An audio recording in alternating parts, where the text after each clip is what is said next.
UP के गोरखपुर का नाम आते ही सबसे पहला चेहरा सीएम योगी आदित्यनाथ का आता है। गोरखपुर योगी का गढ़ माना जाता है, तो उसी गोरखपुर में भला कोई अपराधी कैसे फल फूल सकता है, वो भी तब जब योगी सरकार माफिया के खात्मे के लिए ताबड़तोड़ एक्शन ले रही हो।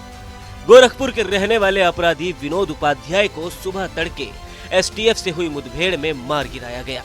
विनोद प्रदेश में अपराधियों की टॉप लिस्ट में शामिल था। पिछले 8 महीनों से उसकी सरगर्मी से तलाश की जा रही थी। वो महीनों से फरार चल रहा था।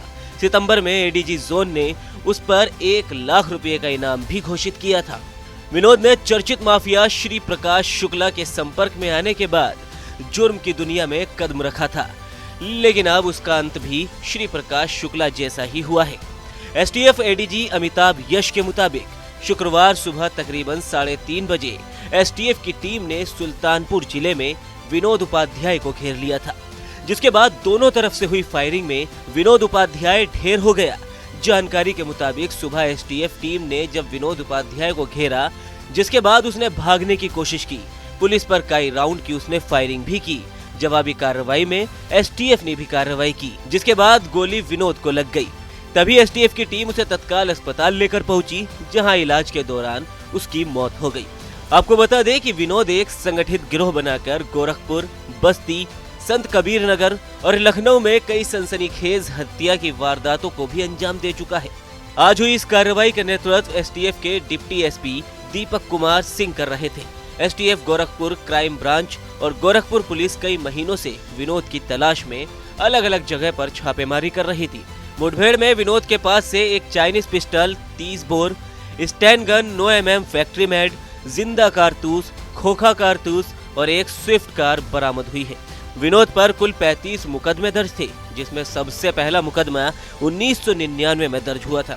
योगी सरकार द्वारा बनी मोस्ट वांटेड माफियाओं की लिस्ट में विनोद का नाम टॉप 10 माफियाओं की सूची में था। ये विनोद उपाध्याय 1 लाख का इनामी अपराधी था। ये जनपद गोरखपुर के थाना गुलरिया से गैंगस्टर के मुकदमे में 1 लाख का अपराधी था। इसके ऊपर कुल 35 से अधिक आपराधिक मुकदमे हैं और ये हत्या सहित कई बड़े बड़े अपराधों में संलिप्त रहा है।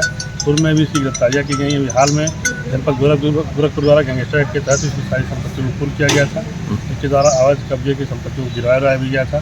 साथ में ये ऐसा क्रिमिनल था कि ये छुप करके व्यापारियों से रंगदारी मांगना, हत्याओं को अंजाम देना, अपने गिरोह को पुख्ता करने का काम उचित तरीके से हमेशा करता रहता था और सक्रिय रहता था। इसकी सूचना हमको एक मुखबिर साहब से मिली कि जनपद सुल्तानपुर में आकर के किसी बड़े गैंग की साथ मिलकर के कुछ वारदात भी करेगा, साथ में कुछ लेन देन का कार्य भी करेगा। इस सूचना पर हमारी टीम ने जो पिछले कई दिनों से इसके पीछे लगी हुई थी, सूचना को सत्य मानते हुए जनपद सुल्तानपुर की कोतवाली जहाज टीम को इन्फॉर्म किया और साथ में घेराबंदी करके इसको समर्पण करने के लिए कहा गया।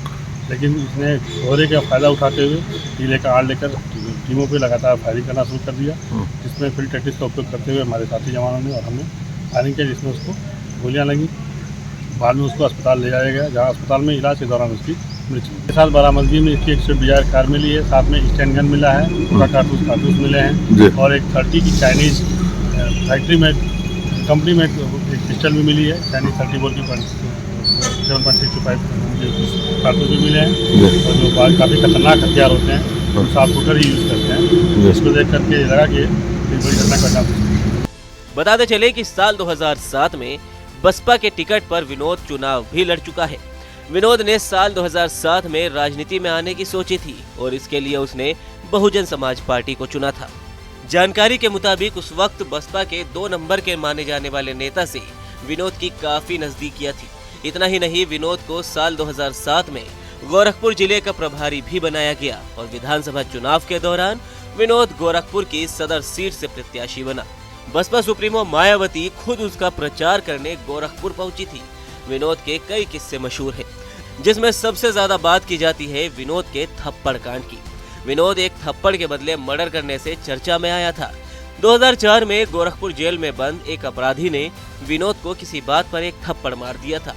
इसके बाद जब उस अपराधी को जमानत मिली तो 1 साल बाद विनोद ने संत कबीर नगर में उस अपराधी को गोली मार दी, जिसमें 2 लोगों की मौत हो गई थी।